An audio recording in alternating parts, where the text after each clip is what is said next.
Hi, it's UAP. I'm a synthwave musician and producer from Germany, and you guys recently seemed to like my videos on the Behringer WAVE, which we've got over here.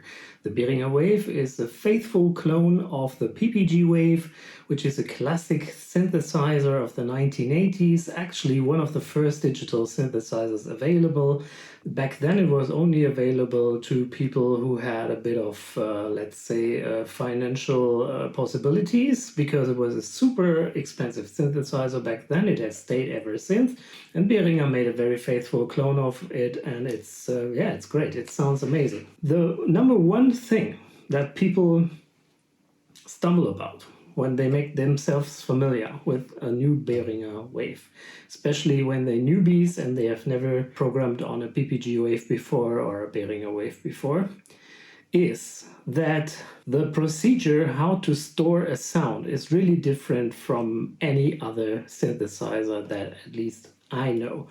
It's not very obvious, and that is quite contrary to everything else on the Behringer Wave, because I think it is really an easy to use synthesizer. So what we can see here, we are in the main display. Here we have a program number 5 in this case, and we are in bank number 0, and we have waveform number 71. We are in MIDI channel number 1, and DTF, this is the section that we are talking about in a minute, is the section that we can see over here. It's the data transfer. Among the many numbers that you can dial in there, there's also the number 9, which means store.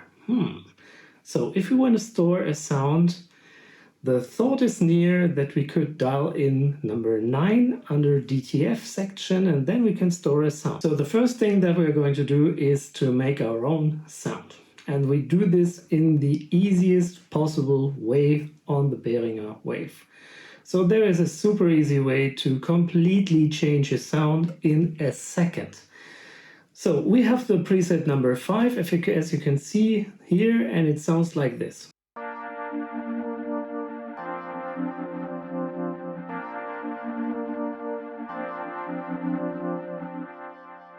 Okay, so let's say we want to change this sound completely. I mean, like it shall be a completely different sound.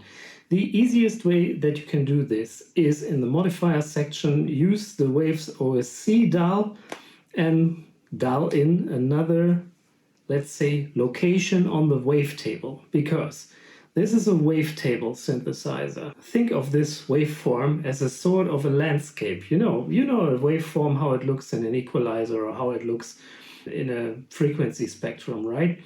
And so if you think about this, you can be at different locations inside this waveform when it is like 3D. When you see a waveform in 3D, it's basically like a mountainous landscape.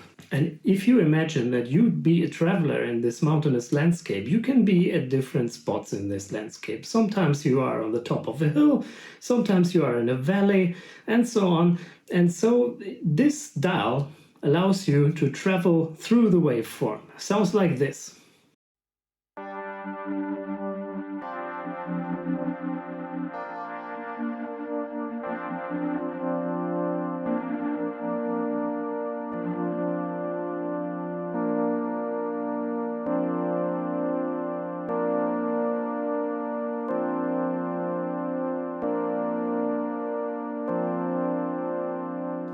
And as you can see, in no time we have completely altered the sound from something spacey, wobbly, whatever, to this beautiful, almost like a space bell sounding patch, So we like this.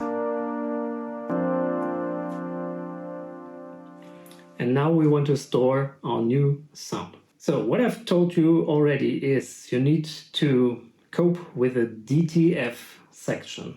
So here we have the control knob, and with the control knob you see there is a little cursor that you can move with the control knob, and we move the control knob, we move the cursor all the way to the right to the DTF section. At the moment there's DTF 0. If we want to store, it says us we need to dial in DTF 9, which we'll do now. So we've just dialed in DTF 9 and nothing happens. Why? So here's the secret. You need to dial back with the control knob and the cursor to the program number, and then dial in a program number on which you want to store your sound. In this case, I don't want to store it on number 5. Let's say I want to store it on number 6.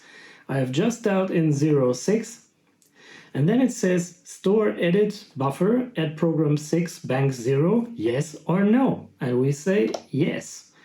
And here we are at program 6 bank 0, and we have our sound. And there's our sound, right? So this is everything. It is a bit peculiar, I admit, but well, guys, I haven't built this synthesizer.